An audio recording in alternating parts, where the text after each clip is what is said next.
ఈరోజు మనం బేసిక్ మ్యాథమెటిక్స్లో భాగంగా సబ్ట్రాక్షన్ని చూద్దాం.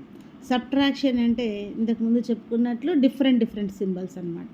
ప్లస్ మైనస్ లేదా మైనస్ ప్లస్ డిఫరెంట్ సింబల్స్ని కనిపిస్తే మనకి సబ్ట్రాక్ట్ చేయాలి అన్నది తెలియాలి. ప్లస్ మైనస్ కావచ్చు, మైనస్ ప్లస్ కావచ్చు అనమాట. ముందు రెండు మైనస్లైనా అడిషనే చేయాలి. ఇక్కడ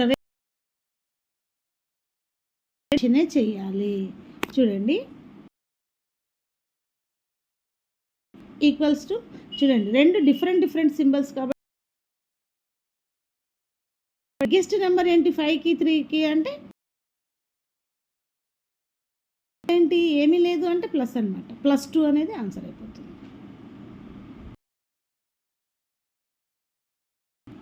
రెండు డిఫరెంట్ సింబల్స్ కాబట్టి first of all you want to do the subtraction.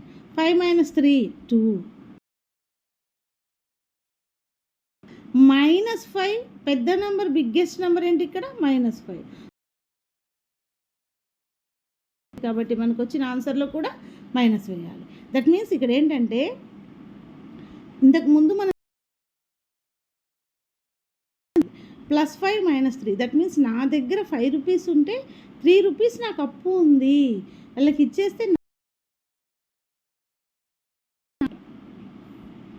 ఇక్కడికి వస్తే -5 నాకు 5 రూపీస్ అప్పు ఉంది, నా దగ్గర 3 రూపీస్ ఉంది, వాళ్ళకి